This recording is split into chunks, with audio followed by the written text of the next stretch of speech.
Now, without further delay, I'd like to turn today's call over to your first speaker, Ryan Wood-Taylor. Ryan, you have the floor.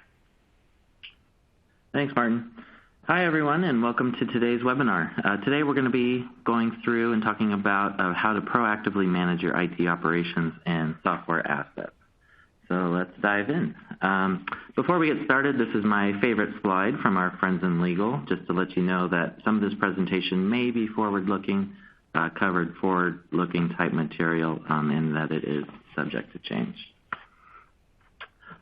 Just quick introduction. This is Ryan Wood-Taylor. I'm with Product Marketing for SAM and ITAM, and I'm joined here today by Emery Zhao, who's from our technical marketing side for IT operations management. So here's a quick overview of what we're going to be looking at today. So we're going to run through these topics. First and foremost, platform-enabled IT efficiency. We'll walk through what exactly that means.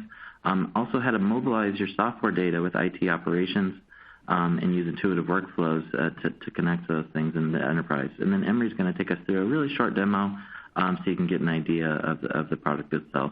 We also have time for Q&A at the end, so feel free to answer your questions in the chat box, and we'll try to get to them as many as possible. So to start out, just to set the background real quick, so software is obviously at the center of everything IT, right? It's at the center of all companies out there is digital transformation, which many of you are going through as well.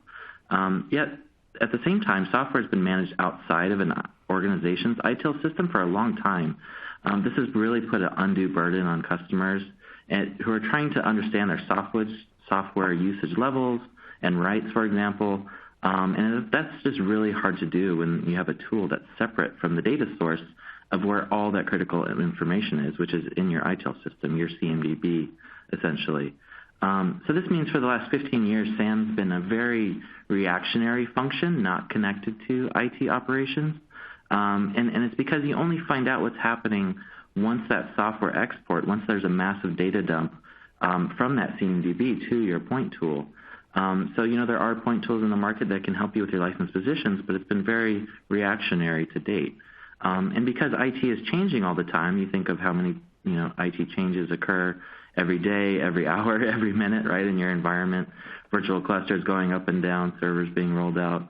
And because those exports that I mentioned from the CMDB may not happen that often, customers with SAM tools to date rarely have that real-time view, right? They can't see what's going on the software environment from those IT changes until after the fact. So, these tools do have data connections, but those integrations are brittle, right? They require headcount to maintain. If something changes in one system, it could break the configuration for something else. And it won't cleanly map anymore, which could mess up other things downstream if you're working off inaccurate data. And that's one of the primary reasons we believe organizations have struggled with SAM to date. A stat from, I think, a year or two ago from Gartner said only 89.5% of organizations have low SAM maturity. And we think it's just really tough to do SAM when it's separate from your ITIL system for those reasons. So if we look at just point tools in general, point tools are built to do one thing, right? They're purpose-built, and they do that one thing well. But that also means that those tools will have limitations. So these limitations mean if you want to solve a different problem, you have to go out and buy more tools to do something else to cover that additional use case, meaning you need to train more specialists. And ultimately, this domino effect, right, it ultimately reinforces silos. So you have a lot of specialists on a lot of teams running a bunch of different tools that don't necessarily talk to each other. And even if they do talk to each other from a data standpoint, they might not have workflows or process automations that connect them, right, that really get work done, put you in position to knock out a task. So most companies are at a point where, they just have tool fatigue. CIOs out there are saying, the last thing we need is another tool. Why can't we use what we already have, right? You've probably heard this yourself. So when you try to make something work for what it wasn't intended to, it can end up doing things like, dumping a bunch of data into a CMDB, saying, well, we'll just put it all there and see what happens. But the unintended consequence of that is you have a large amount of data that's irrelevant in there, and it ends up corrupting your CMDB, which no one wants. And when you have a CMDB that's overloaded with irrelevant data, it'll affect other apps that rely on that CMDB. So in particular, your IT operations. So you don't want to inadvertently do that and pollute your CMDB. You want a nice, clean, perpetually clean CMDB. And these silos, I'm sure you guys have experienced it. It becomes difficult on your employees when, with point tools because of all the manual work that they have to do to cover for the tool gaps, right? The manual work is driven by the tool gap rather than the business process itself. So we want to be able to offer our customers a way to flip that where the tool supports the business process. And ultimately, it can have a big effect on the bottom line, as A.T. Kearney, a stat from A.T. Kearney had when you have too many point tools in your environment. So if we look at from SAM specifically, so kind of what I mentioned before, you have legacy tools. There are data integrations out there, though those are data integrations that you maintain. Though that data can be stale, right? You have data degradation issues, and those processes, those key things, you need people, process, and technology for IT ops and for SAM to work effectively, right? And when you have manual process, it can really prohibit that. And manual, even if you have an all-star, rock-star team, manual means maybe. Hopefully it gets done, but maybe it doesn't, right? And everyone's busy, and maybe some of those tasks don't get done, but those tasks could be automated if it were all in the same system. So SAM teams and IT teams end up working in silos as a result, which really prohibits the action they can take on software positions and make those IT changes. So successful SAM programs depend on technology that would facilitate the SAM process, and it would align people.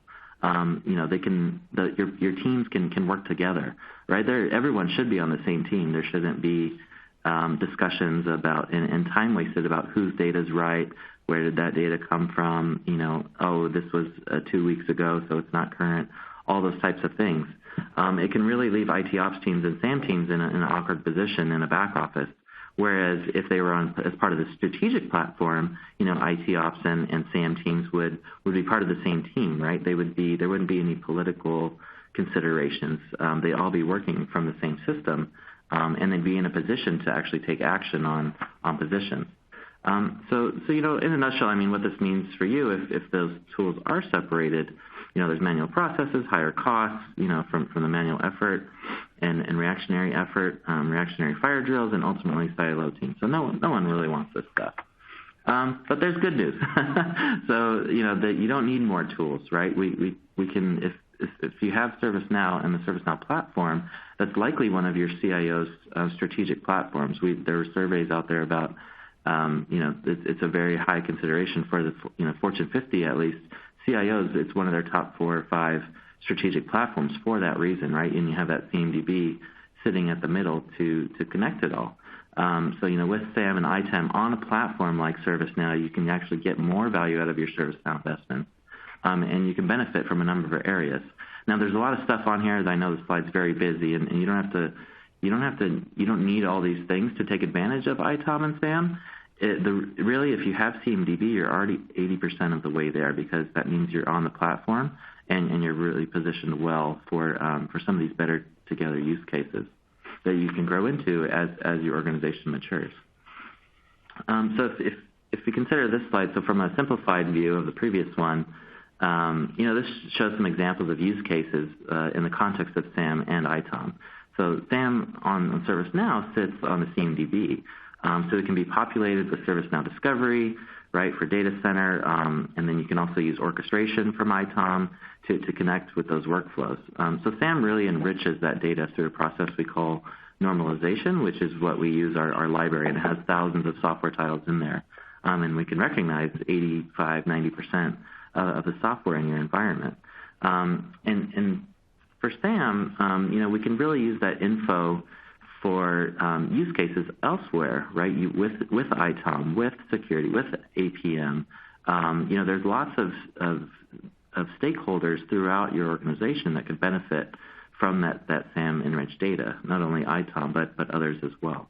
Note, HR and SecOps are forward-looking, so under our safe harbor slide at the beginning, but we are going to be talking about it in knowledge, so we hope that you can make it to knowledge and we can show you what HR and SecOps, those times and those use cases are going to look like. We're pretty excited about it. And I guess just to emphasize, so SAM's as a natural extension of the platform. I know IT projects inherently come with a lot of risk, but because you already have a platform in place. The implementation is very low risk, right? It's a much quicker time, I should say, to value outcomes because you're just turning on the plugin. There is work needed to gather your contracts with your vendors, get the procurement information in there. But for the most part, you already have the platform, so the rollout is a significantly reduced time to value. On the platform, that means that your people are at the center of your strategy, right? You're putting your people in a position to be successful. So it's whether it's procurement, the IT asset management, your IT operators, the CMDB admins, all these people, can work from the same place with a system that they're already familiar with. They're already working on the platform. So, the takeaway is you really want to just put your people in a position, in the best possible position to be successful. So here's if we dive into the product a little bit more, to centralize software demand. So in the case of where you have employees in your environment and you want to set up a catalog so that they can request software on their own, this is an example of what that would look like. So, there's a service catalog, and from the SAM perspective, there's software available.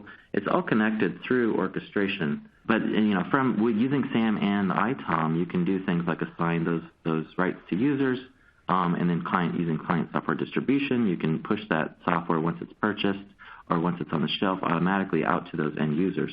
And real quick, this is just a look of what that software service catalog would look like. So you can publish any software you want up there, whether it's Adobe, whether it's other software that you want to make available to your users, what have you. So you can publish and you can attach workflows to this. So if there's something at a certain price amount, for example, you want routed for approvals, you could do that as well. And this view up on the screen is going to be the view of the SAM admin or the SAM team, so they can see how much licenses do you have in stock, how many are on the shelf, what's the percentage of those that are unused. And then on the flip side, and those dashboards are all drill downable, by the way. On the flip side, there's some software that can be reclaimed. So there's rules and things we can do to show for software that's already deployed in your environment. So say you have software that's been unused for 6 months, 90 days, whatever parameters you want to set. With SAM and ITOM, you can actually proactively go out there and reclaim that software. So you can actually pull it off for users that don't need that software anymore, and you can do checks and things. And that's what Emery's going to walk into here and show you what that workflow looks like. So I'll turn it over to Emery, but Emery's going to put up a demo for you now. Emery? Hi guys, this is Emery. I'm going to demo a little bit about what Ryan was talking about, specifically how the ServiceNow platform helps ITOM and SAM work better together.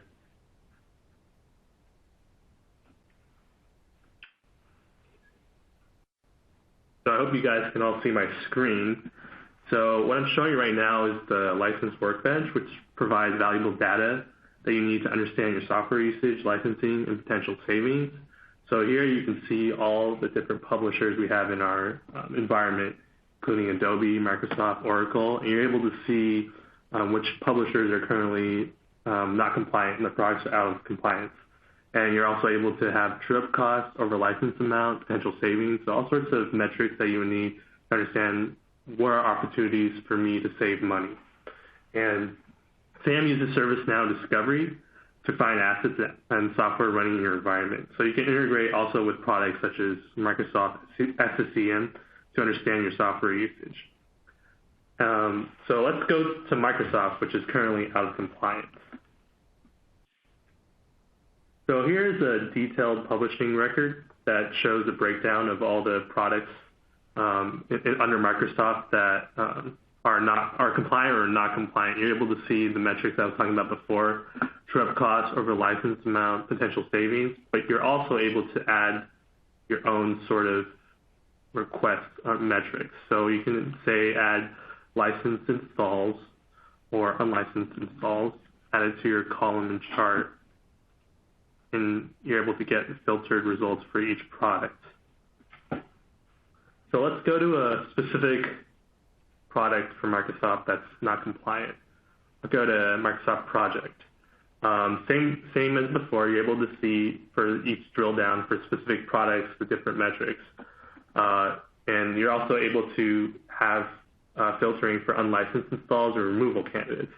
So we're going to talk about removal candidates, which lets us find installs that are low usage, for example, and that we can remove so they can be reclaimed for another user to use. So you're able to see the justification here, which shows, okay, these are low usage, so we're able to reclaim them. And also, of course, you're able to see potential savings by reclaiming these removal candidates. So let's go to this removal candidate. Here you're able to see a more detailed record of the removal candidate. You're able to see activity notes. Right now this candidate's being removed, so there's automated workflow going on called Orchestration that we can demonstrate to you guys. So this is what is going on in the background when a removal candidate is being, removal candidate is being reclaimed for use for another user. So here you're able to see the workflow, and this is customizable. So for example, here we have an auto approval timer for the removal candidate. You're able to set the duration, when to start it and when to end it. And this is all up to, obviously, the manager or administrator. So when the final script is finished through orchestration, you're able to automatically have the removal candidate reclaimed. And that is that. Thanks, Emery. That was perfect. So as Emery mentioned, those workflows are highly customizable. So it can align, actually underpin your business process. So, whatever the case is for your business, who needs approvals, who doesn't, what that flow should look like is totally up to you. And with Reclamation, it not only can apply to, say, legitimate software out there that may not be used, but maybe software that you've blacklisted that you don't want in your environment at all. So maybe there's something personal employee software like TurboTax or Spotify, or for one reason or another, it's just maybe security doesn't want it out there. You can have blacklists, and you can use those same Reclamation workflows to remove it. So FYI on that front. So let's go back then to the presentation. So we have just a quick FYI on our demo center. So we have the demo center. We have SAM and IT operations management demos every month. I think they run a few times a month. So definitely check out our ServiceNow Demo Center, servicenow.com/demo center. If you wanted to get a more deep dive into the demos, ask questions. They run twice a month pretty regularly. So definitely check out the calendar of what's available there. And if you want to watch this webinar again for anything you missed, if there's something you want to see again, absolutely feel free to play it back. Or if you want to play it back for your colleagues, it's available there as well for playback. And the slides are available and will be are available at the bottom there for you too if you want to take a closer look at the service catalog, for example, or some of those workflows. So with that, happy to take any questions you have. It looks like we have a few questions that have come in. If there's questions we can answer for you, absolutely feel free to ask. We'll try to get to them as many as possible, and if we don't get to them on today's webinar, we'll certainly happy to respond to you afterwards. But let's take a look and see what we have. I guess as the questions roll in, of course, I'm in marketing, so I have to give the obligatory knowledge plug. I'm sure many of you are aware of Knowledge, but if you're not, Knowledge, it's our largest conference of the year. I'm expecting about 20,000 people this year in Las Vegas at the Venetian. So really excited about that. You can learn more about the platform, especially for IT operations management and SAM, and take a look at where we're going and some of the things we have on our roadmap, which is pretty exciting. Have some great speakers in store for you as well. So let's take a look at the Q&A, and we will see. Let's see what we can answer. We'll try to get through these as many as possible. So there's one question about IBM tracking and handling PVU. So yes, we do work with IBM through ILMT, so we are able to digest. So IBM is one of our publisher packs that we offer. So we have thousands of software titles in our library, but we have publisher packs for some of the more complex ones, like IBM. And so yes, we can handle PVUs, RVUs, all that fun stuff that IBM licenses its software by. The version being demoed, Emery, is that Madrid? I think it's Madrid, but they're asking about the package, right? So it's probably SAM Professional. Possibly, yeah. So what was being demoed was SAM Professional, and it's likely the Madrid release that was being demoed. So those dashboards you saw are license Workbench yeah. and things, we're part of SAM. So it looks like a couple people had questions on that. All right. There's a question about where you can set the limit for reclamation. So I think that's part of the customized workflow that Emery had up there on the screen. If you're having trouble though finding it, though, happy to answer your question. Feel free to ask again, and we'll try to work with you offline to show you where that is specifically in the product docs. And then let's see here. There's an audio question. There's another question on IBM. Looks like it's a hot topic. TVU's RV information. Will IBM certify the information from ServiceNow? So that's actually a myth in the market.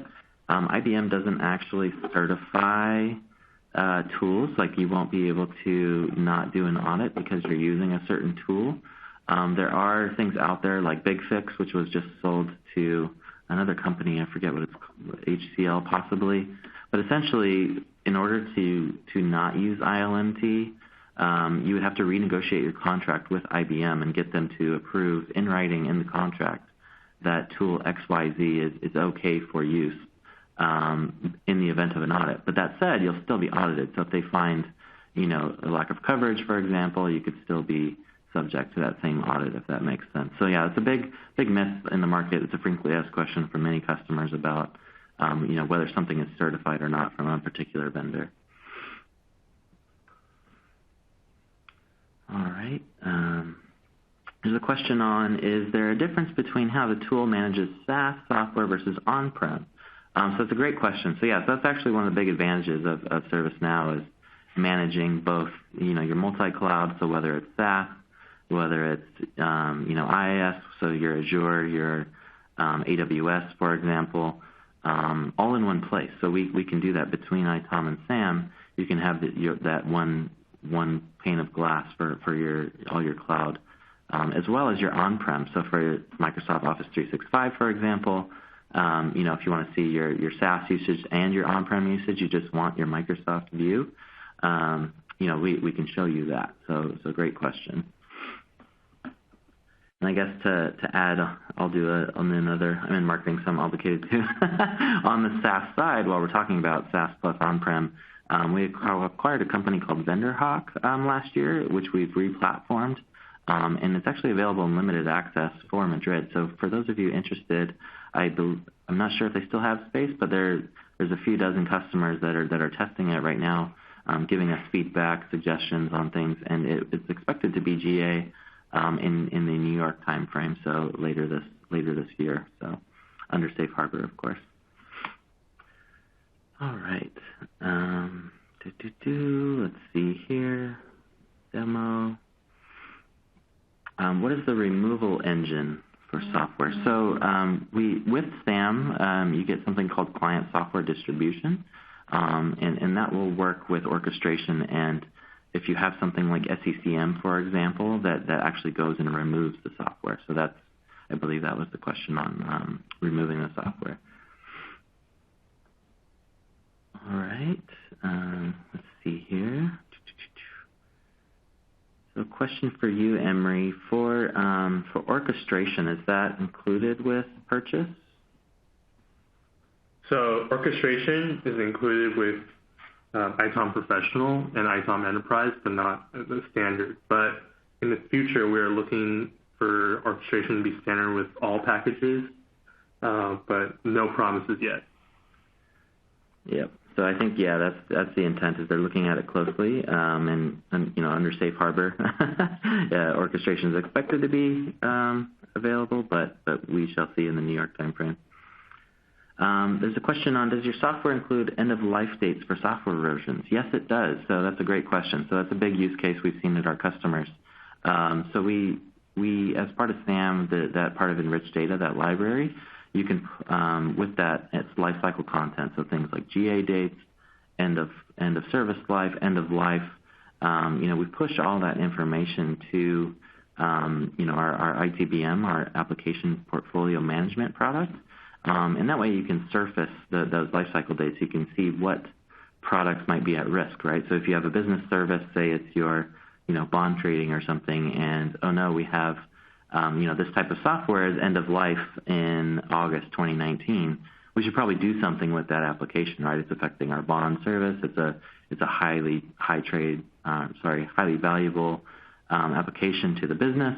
We need to do something about that. So from APM, you would then kick off a project to upgrade it, or whatnot. So yes, we do have life cycle dates with the software versions. All right.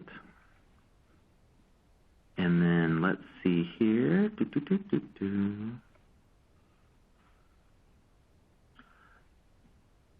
Yeah, so there was a question about, is Flexera supported instead of ILMT as well? So again, you have to renegotiate. All those customers that have Flexera have to go renegotiate that contract with IBM. So if you're open to working with 4 vendors in the case of an IBM audit, so you have Flexera, you have IBM, you have the new owner of BigFish, HCL, as well as the auditor, that's a lot of throats to choke. So if you're willing to go through that sludge,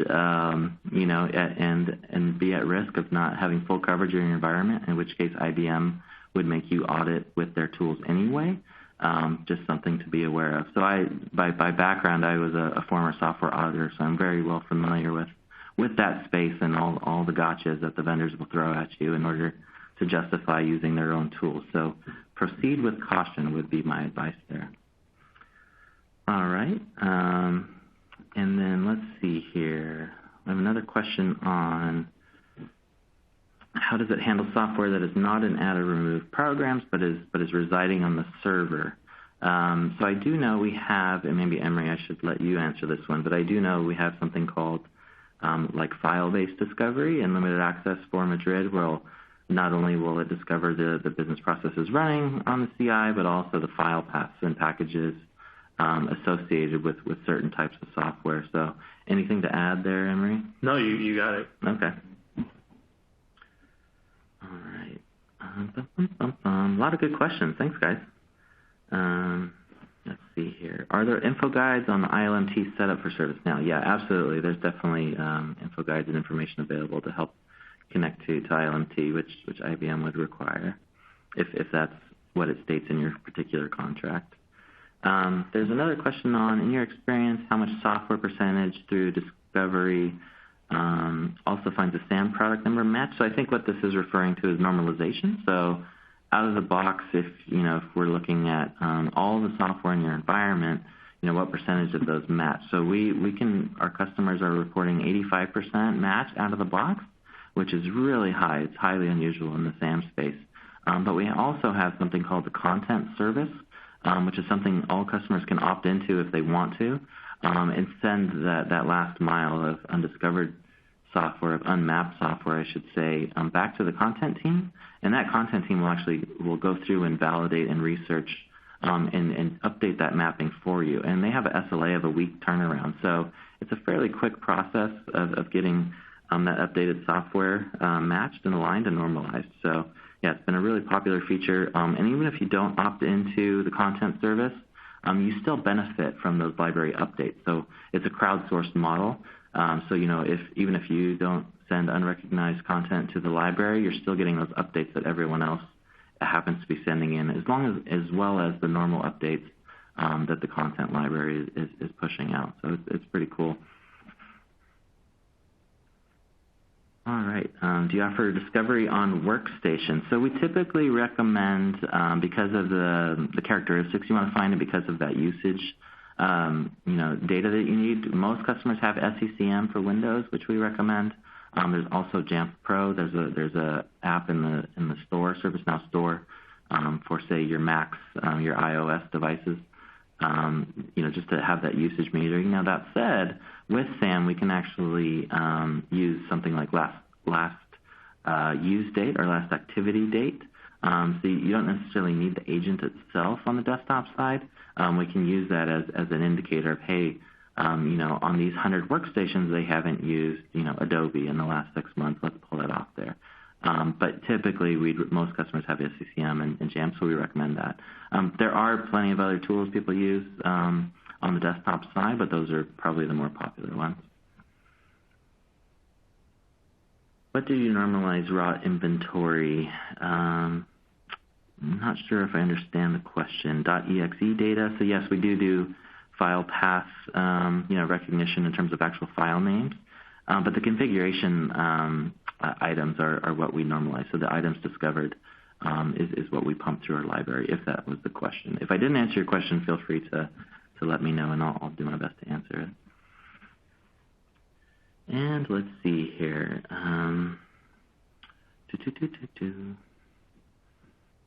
How are removals handled for blacklisted software if there isn't an uninstall package? That is a really good question. I am not sure. I haven't been asked that before. We should flag that, and I will find out for you. Thank you for asking that question. I will ask how that works in that scenario.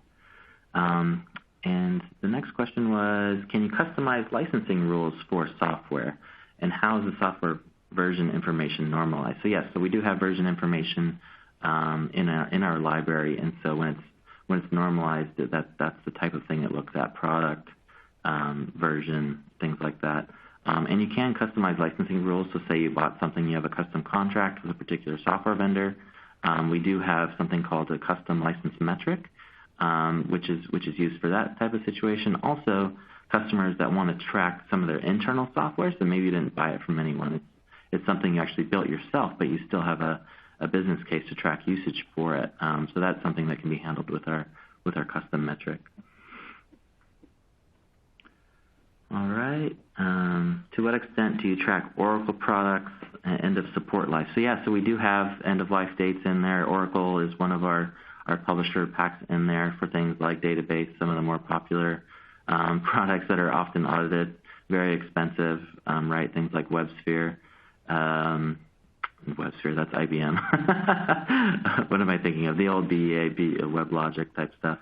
So yes, we do have Oracle in there. If there's a specific product you're wondering about, happy to ask the product team and make sure something's covered for you if you're interested in a specific product.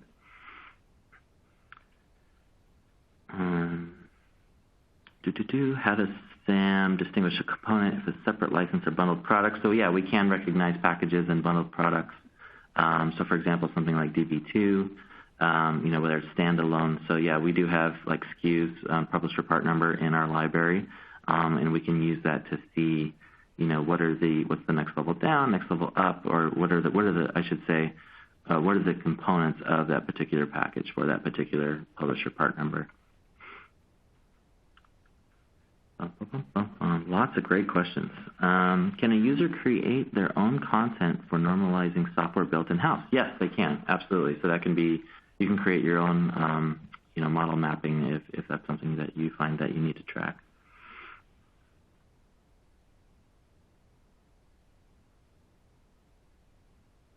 All right, let's try to let's see another question here. Lots of good questions. I'm trying not to repeat some I've already answered, so let me find one. Sorry.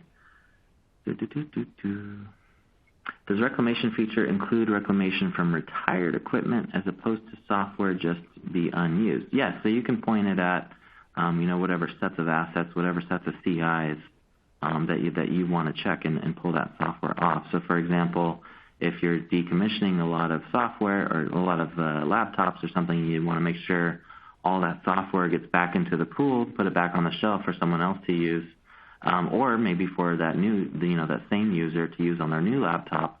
That is a workflow that can be handled there. So great question. We got to find one for you, Emery. Lots of Sam questions. Are people using the help desk to try to help with discovery instead of a separate client like laptops?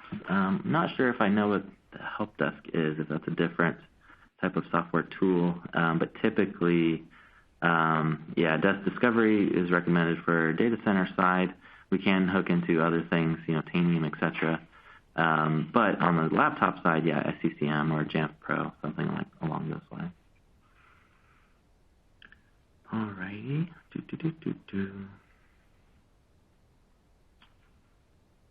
Find another one I haven't answered yet. Lots of great questions. Is SAM a standalone or add-on application? So yes, SAM is its own paid-for product. You definitely need to be a ServiceNow customer. So you need the platform and you need CMDB, and it's a separate application, separate product for SAM.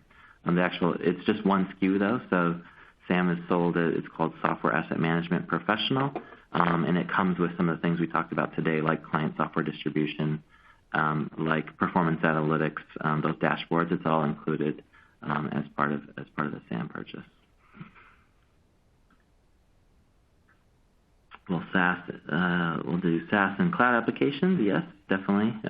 Great for multi-cloud environments, all in one place. What does SAM Professional mean? Yeah, sorry for that. So SAM, Software Asset Management, is the actual name of the product. SAM Professional is the name of the package. So some of our other ServiceNow products have like a good, better, best model. So they have advanced, they have professional, they have enterprise. For SAM, though, we only have the one package, SAM Professional, but the product is still SAM. Technical support, absolutely. Yeah, we have a technical support team. Yeah, it's all, like I said, one vendor. So yeah, it's easy to get your answer fairly quickly with our support team. All right. Will end of life be included for hardware in any of your new releases? Yes. So that's something we're actually looking at very closely. Under safe harbor, of course, subject to change, but that's something I know the product team is looking at really closely right now and working on. So stay tuned.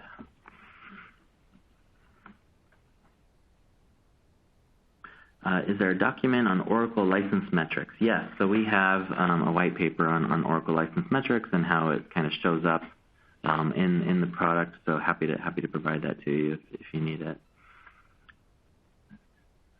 All right. Where SAM fits in conjunction with ABOR. Sorry, I'm not familiar with ABOR. Is that a term you're familiar with, Emery? I'm not really sure. Maybe he can answer. Maybe my friend Google can tell us. Board of Realtors? I'm not sure if that's the answer, but anyway, if you can let us know what ABOR means, we can try to answer your question.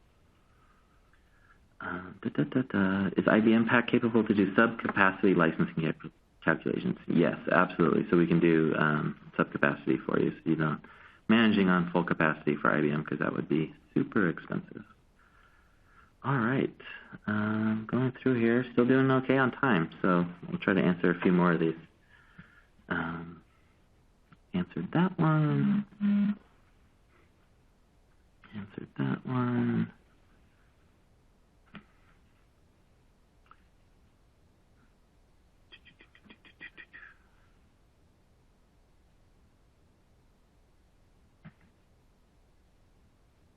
All right, let's see. Sorry, a lot of you guys have great questions, and a lot of you have the same questions, so I'm trying to make sure I get to the new ones to give you as much info as possible. Let's see here. So License Workbench available in SAM? Yes. So the License Workbench would be available with the Software Asset Management product. So yeah, you wouldn't be able to have those dashboards per se without the SAM product. And what's cool about License Dashboard is you can see, sorry, I should call it License Workbench, so you can see the products like by division. So if you're at a fairly large company, for example, and you want to carve out license, usage and purchases by entity or, groupings or country or that type of thing by product, you can drill down as needed. All right, is Reclamation out-of-the-box feature? Yes, it is. Yeah, Reclamation is definitely an out-of-the-box feature. It's a great way to automate that manual work with the platform.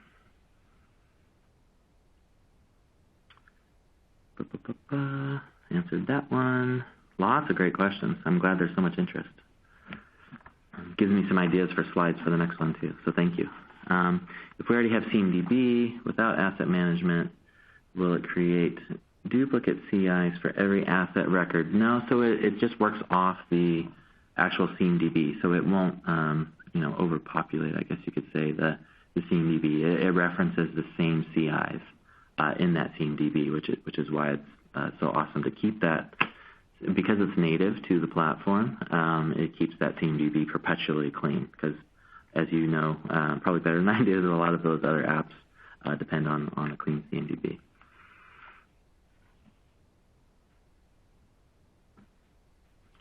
All right. So there was a question about Snow out of the box. So interesting question. So yeah, so Snow is one of those point tools I referred to. It's a good tool for license positions, for example. But the issue is it falls into that category of legacy SAM tools where it sits outside of the ITIL platform. So when you have SAM separated from ITOM, separated from ITSM, separated from ITBM, right? You don't have those workflows. You don't have. You rely on if you're a ServiceNow customer, you rely on that CMDB export. Or if you have a different type of ITIL platform, you rely on that source of data from that other platform. Or they have to go discover the data themselves, but it's not connected to anything. You can't. You may be able to arrive at, say, a license position. You can see your, Microsoft true-up cost, but you can't take action on it. Right? You can't do anything with that information. You have to pick up the phone and call IT and say, what are you guys doing installing IBM over here or Oracle database, whatever it is, right? It's very manual, old school. So this is, and not to pick on Snow, all point tools, to have that issue when they're separated from the ITIL platform. So hopefully that answers your question.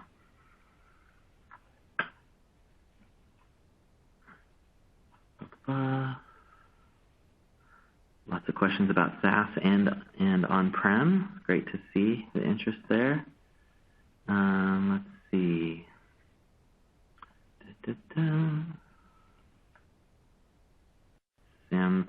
SAM, yep, that was what was showed. Demo version, and I think that covers it. I think I hit all the questions. So, oh no, we have a couple more coming in. Okay. ABOR versus SAM. Yeah, still not sure what ABOR means. Sorry. If you could spell that out, Google didn't tell me. I'll try to look something associated with realtors maybe. Okay. How does SAM handle similar product versions of the same product? Yeah, so we use our content library for that to distinguish different versions.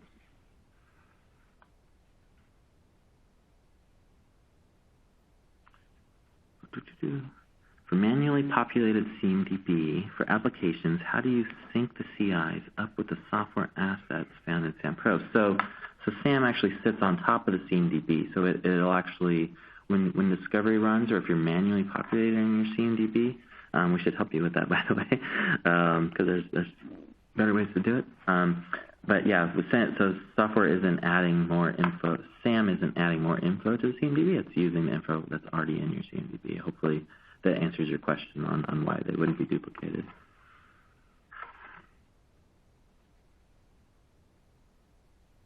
All right.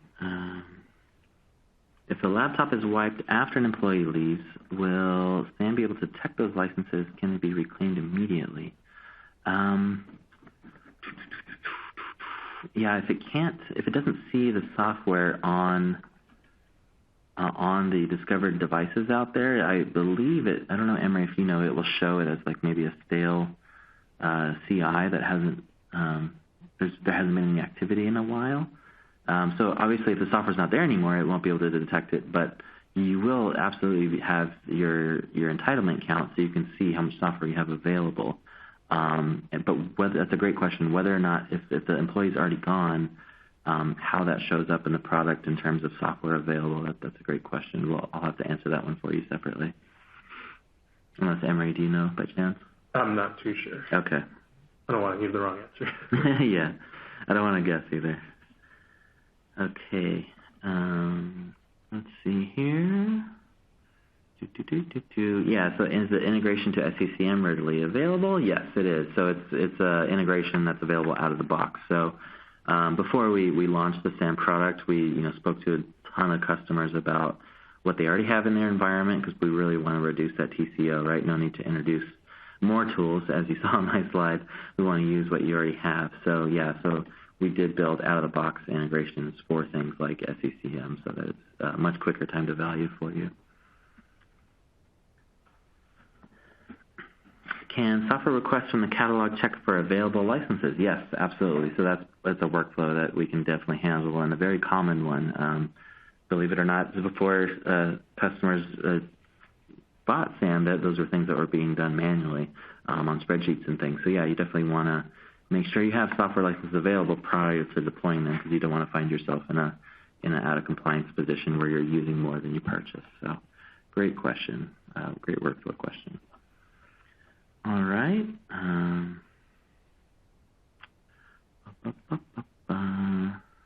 What kind of support is available for SAM Professional? So same support you would have as part of any of your other products. So we have our help desk. We have, unless you're referring to partners, so we do have SAM certified partners. They've been trained. They've gone through it. A lot of them use it internally themselves. So we can definitely put you in touch with the right partner that can bring that SAM expertise to you, especially if you have, an Oracle audit or something that has a tricky contract or something, you want some expertise. We have partners available. We have a partner community available for SAM.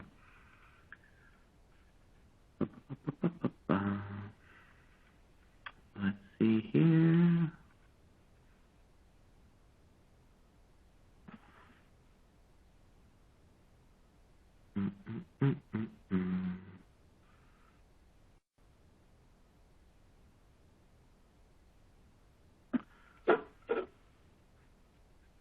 Is there a feature in SAM to get CMDB-related softwares that have been discovered? Is there a feature in SAM to get CMDB-related softwares? Yes. So SAM recognizes the software that's in the CMDB. The CMDB is typically populated by what was discovered, so I misinterpreted that question. Sorry, feel free to ask it again. Let's see here. So many point tools, SAM point tools offer integration to ServiceNow. Wouldn't this accomplish the same ITOM benefits? Great question. So the answer is no. So because it's outside of the ITIL system, you can get to that license position, but you can't take action on it, right? The way that SAM data is entered into the system isn't always the best. Let's take the case, this is probably the best way to explain it. So if you take an IT change example, for example. So with ITSM, if you have an IT operator that goes to make an IT change, say they're adding CPUs to a server, if that customer also has SAM, before they do that, it will surface the cost of that change to the IT operator, saying, hey, if you drop this Oracle database into this virtual cluster, that's going to cost you $350K. Are you sure you want to make this change, right? And so that's only possible. Those types of use cases across the ITIL platform are only possible when you have IT change and SAM in the same place. Otherwise, the IT operator will make that change. They're just doing their job, right? They're making the data center run. They have no idea. They're not thinking of SAM at the change. And that's how historically for the last 15, 20 years, customers get into so much trouble so quickly is because they're separated, right? It's impossible for a SAM team to have eyes and ears everywhere throughout the organization on all the infrastructure. But by pairing it with ITIL on the same platform, you can get that visibility and that software licensing implication cost awareness, right there with IT change. So it's very different when it's separated. Let's see. What's the best way to integrate software contracts and SAP to the SAM module? So SAP is it's probably the last of the large publishers. So if you think of where 80% of your software spend is, it's going to be on one of those top 4, 5, 6 publishers. And SAP is the last publisher that we just came out with in Madrid. It'll come out in a couple parts. So it's available now as of Madrid, early March, but it's primarily for SAP user use cases, which is still a massive area of potential cost savings and compliance risk. And later in the New York timeframe, we're going to be showing at Knowledge as well some of the other types of SAP products that we'll be able to handle. So so it's coming out in phases, but definitely the last one we were able to tackle, and we're pretty excited about that for our customers that have SAP. All right, doing okay on time. I have time for a couple more. Thanks everyone for hanging on. This has been really interactive. I love it. Let's see here. Does usage tell me if I have 400 licenses deployed, but only 100 licenses have actually been used in the past 6 months? Yes. So you can set that criteria to whatever you'd like it to see, whatever your contract says. For example, with your publisher, if you can move licenses around to different applications, different entities, different users. But yes, you can set that so you can see what's being used and what's not.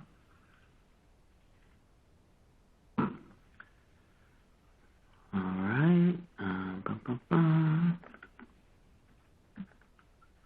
Is there a separate purchase required for orchestration to run the SAM workflows? No. So that would be part of the, client software distribution. So with the workflows.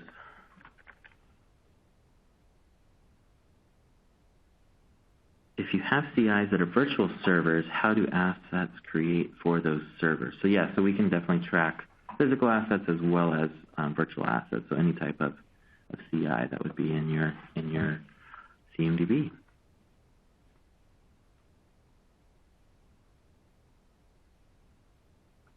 All right.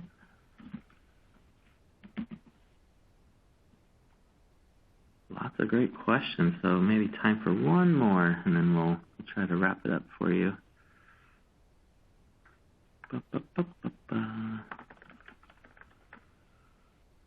Do you have a demo of how business services connects to applications?